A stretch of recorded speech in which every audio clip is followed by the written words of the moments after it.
I'm real excited to do this episode as I've been listening to Scott Ingram's podcast way back in the day in 2018 when he stumbled upon my newsfeed. So today I will be letting you know about how to stop comparing yourself to others and how to perform better as a salesperson. So I struggled with self-confidence my whole life, being an Asian American in sales. There weren't a lot of leaders, CROs, and VP of sales that looked like me. So what I did was I reached out to other Asian executives at other companies using LinkedIn to find mentorship, and that helped me be able to have more confidence in myself because I was able to build a strong intentional network, and we're always helping each other out. They're able to make introductions for me. And what I realized from this whole journey is to stop comparing myself to others. And this is easier said than done, right? Because as salespeople, we're very competitive and we're always trying to one up and trying to get to the next tier instead of just appreciating what we have in front of us. For instance, when I was an SDR, I wanted to become an AE so badly. And then when I was in an SMB AE, get promoted to mid market, from mid market, then to enterprise, from enterprise to strategic accounts. And what I failed to realize is I was always comparing myself to the best of the best. So even though I would be pretty top 10 of the leaderboard, right? Maybe the second or third or fourth or fifth rep at the company, but I would still beat myself up because I was always comparing myself to the number one rep.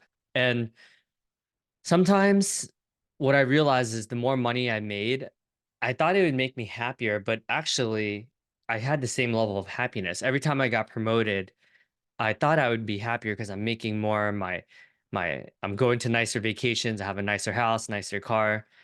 But what I failed to realize is that happiness comes from within. So instead of me compare myself to the people's highlight reels on social media, on LinkedIn, you're always getting notifications. People are getting promoted all the time or talking about how they won all these multi-million dollar deals.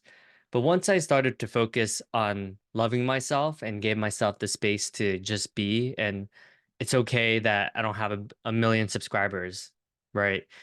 And once I started to love myself more through giving myself space and taking care of myself, being able to say no, set boundaries, my life started being so much better.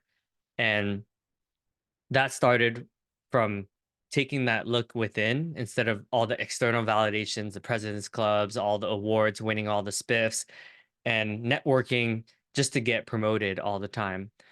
Working at LinkedIn, it taught me the value of having strong mentors, having a lot of people who you could look up to, but also being okay with where you're at in the moment. And once you start to accept yourself, once you start to love yourself, once you start to give yourself space, you'll grow.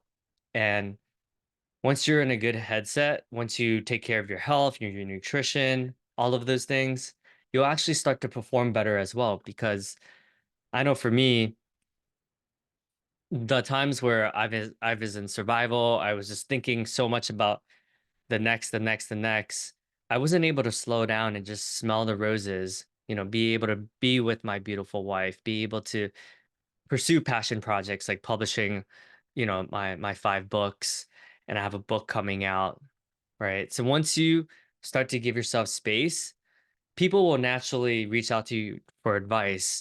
And once you put yourself out there and you have that delicate balance of treating yourself, being okay with where you're at, you'll start to perform better. That's what I did on my journey.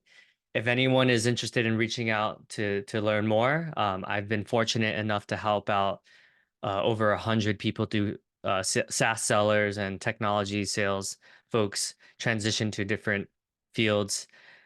But if it's one thing I learned from helping that many people is also be grateful for what you have right now, and it starts with loving yourself. Cheers.